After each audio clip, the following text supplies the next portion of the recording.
Chapter 9. The Beginning of Sorrows.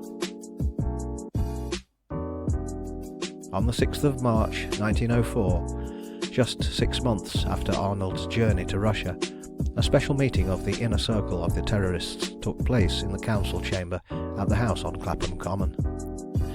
Although it was only attended by 12 persons all told, and those men and women whose names were unknown outside the circle of their own society and the records of the Russian police, it was the most momentous conference that had taken place in the history of the world since the council of war that Abdurrahman the Moslem had taken with his chieftains 1172 years before, and by taking their advice spared the remnants of Christendom from the sword of Islam.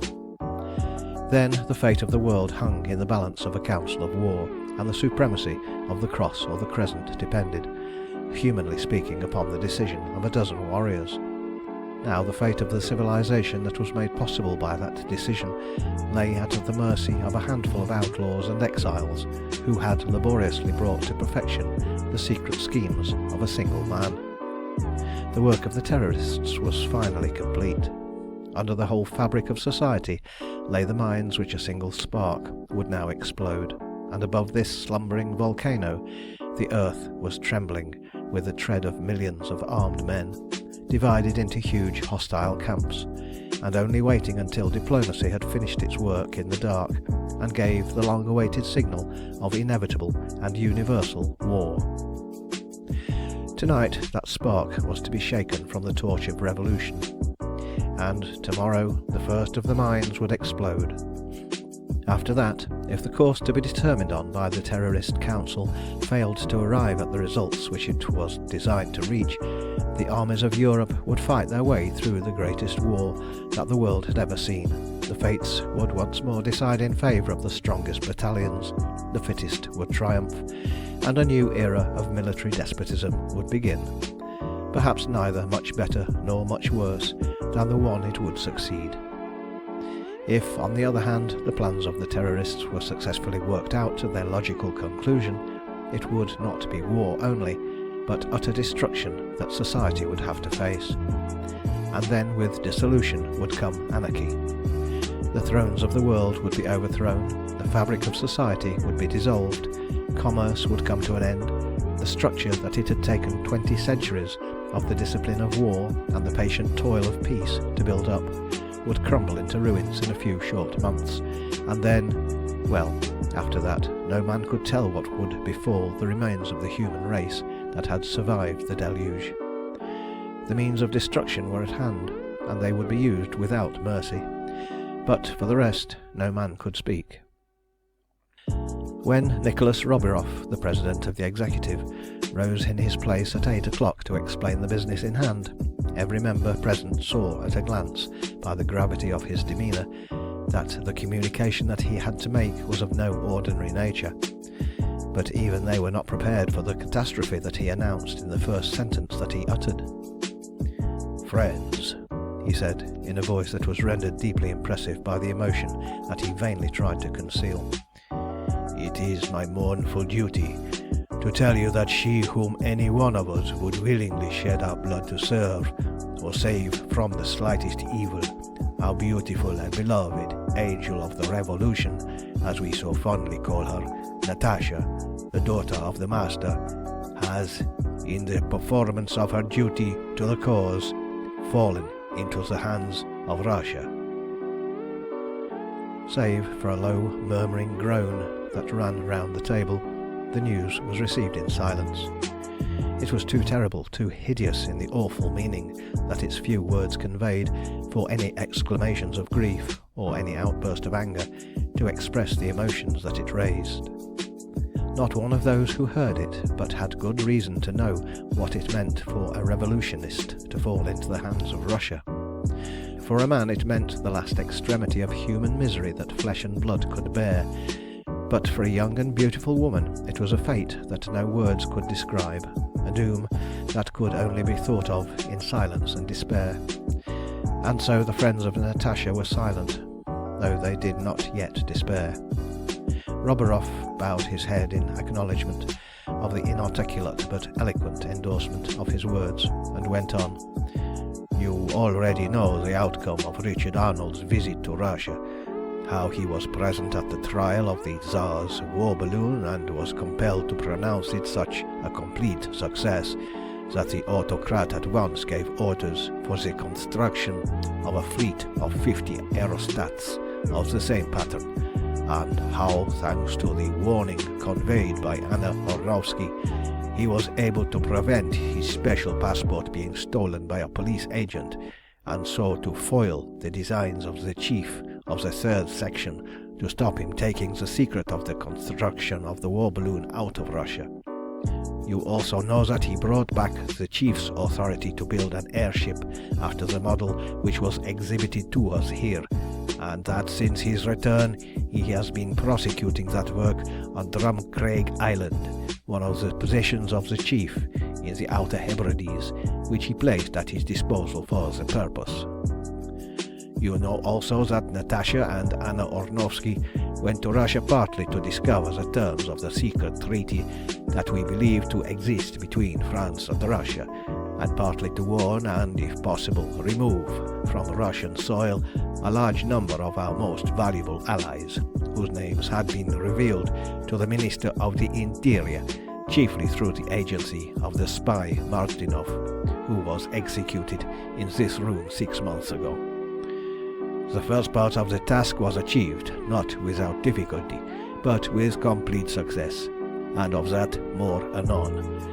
The second part was almost finished when Natasha and Anna Ornovsky were surprised in the house of Alexei Kasatakin, a member of the Moscow nihilist circle, in the Bolshoi Dmitrietka. He had been betrayed by one of his own servants, and a police visit was the result. Added to this, there is a reason to believe that she had, quite apart from this, become acquainted with enough official secrets to make her removal desirable in high quarters. I need not tell you that this is the usual way in which the Tsar rewards those of his secret servants who get to know too much. The fact of her being found in the house of a betrayed nihilist was taken as sufficient proof of sympathy or complicity, and she was arrested. Natasha, as Fedora Darrell, claimed to be a British subject and as such to be allowed to go free in virtue of the Tsar's safe conduct which she exhibited. Instead of that, she was taken before the chief of the Moscow police, rudely interrogated and then brutally searched. Unhappily, in the bosom of her dress was found a piece of paper bearing some of the new police cipher. That was enough.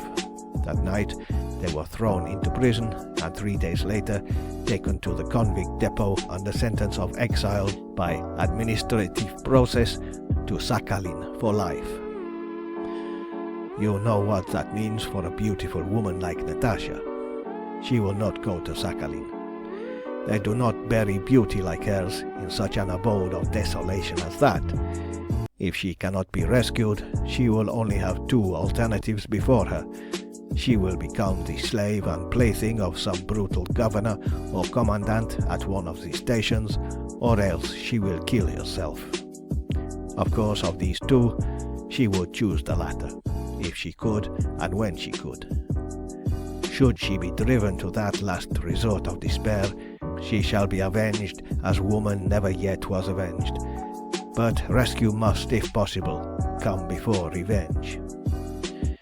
The information that we received from the Moscow agent tells us that the convict train to which Natasha and Anna Ornovsky are attached left the depot nearly a fortnight ago. They were to be taken by train in the usual way to Nizhny Novgorod, thence by barge on the Volga and Kama to Perm, and on by rail to Tyumen, the forwarding station for the east.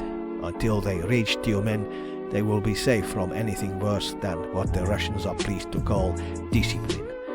But once they disappear into the wilderness of Siberia, they will be lost to the world, and far from all law but the will of their official slave drivers. It has therefore been decided that the rescue shall be attempted before the chain gang leaves Tyumen, if it can be reached in time.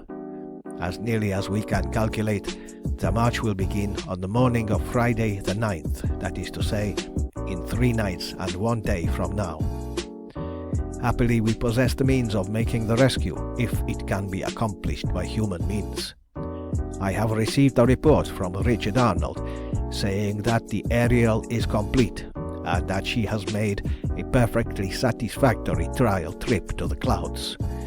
The Ariel is the only vehicle in existence that could possibly reach the frontier of Siberia in the given time, and it is fitting that her first duty should be the rescue of the Angel of the Revolution from the clutches of the Tyrant of the North.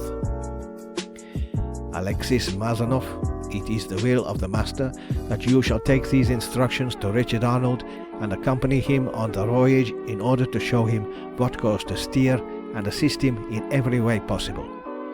You will find the Chief's yacht at Port Patrick, ready to convey you to Drumcraig Island. When you have heard what is further necessary for you to hear, you will take the Midnight Express from Houston. Have you any preparations to make? No, replied Mazanov, or Colston to call him by a name more familiar to the reader. I can start in half an hour if necessary, and on such an errand you may of course depend on me not to lose much time. I presume there are full instructions here? Yes, both for the rescue and for your conduct afterwards, whether you are successful or unsuccessful, said the President. Then turning to the others, he continued, You may now rest assured that all that can be done to rescue Natasha will be done, and we must therefore turn to other matters. I said a short time ago that the conditions of the secret treaty between France and Russia had been discovered by the two brave women who are now suffering for their devotion to the cause of the revolution.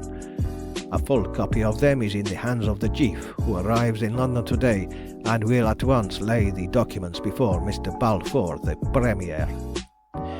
It is extremely hostile to England and amounts, in fact, to a compact on the part of France to declare war and seize the Suez Canal as soon as the first shot is fired between Great Britain and Russia.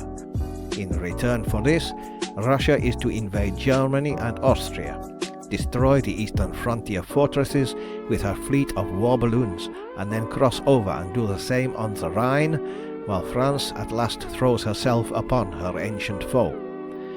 Meanwhile, the French fleet is to concentrate in the Mediterranean as quietly and rapidly as possible before war actually breaks out, so as to be able to hold the British and Italians in check and shut the Suez Canal, while Russia, who is pushing her troops forward to the Hindu Kush, gets ready for a dash at the passes and a rush upon Kashmir before Britain can get sufficient men out to India by the Cape to give her very much trouble.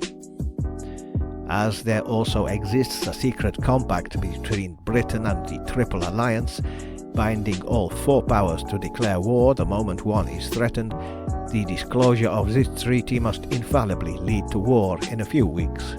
In addition to this, measures have been taken to detach Italy from the Triple Alliance at the last moment if possible. Success in this respect is, however, somewhat uncertain. To make assurance doubly sure, the chief informs me that he has ordered Ivan Brasov, who is in command of a large reconnoitring party on the Afghan side of the Hindu Kush, to provoke reprisals from a similar party of Indian troops who have been told off to watch their movements.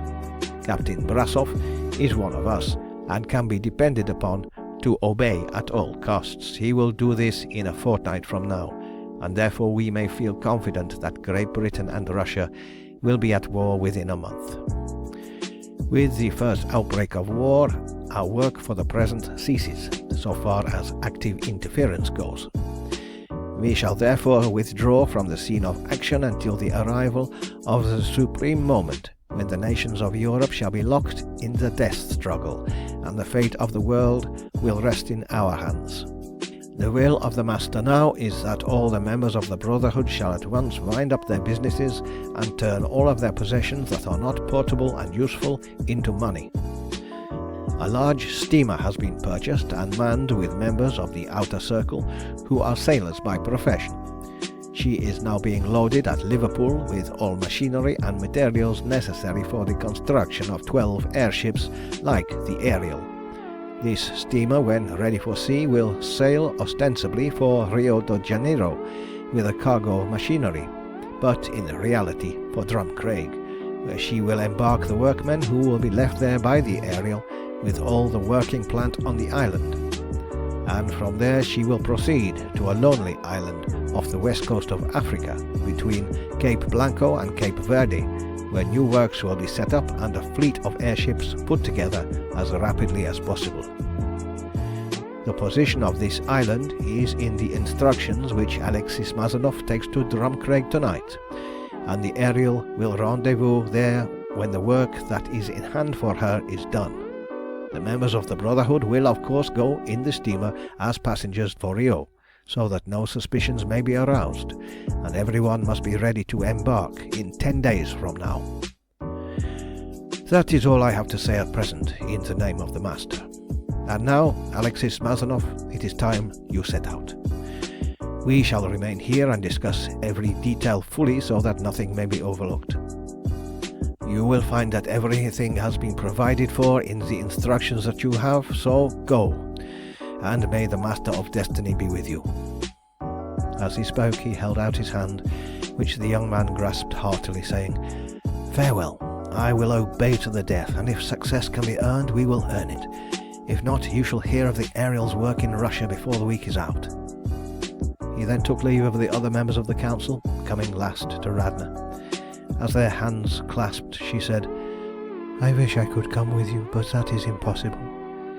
But bring Natasha back to us safe and sound, and there is nothing that you could ask of me that I will not say yes to. Go, and God speed your good work. Farewell." For all answer he took her in his arms before them all. Their lips met in one long silent kiss, and a moment later he had gone to strike the first blow in the coming world war, and to bring the beginning of sorrows on the tyrant of the North.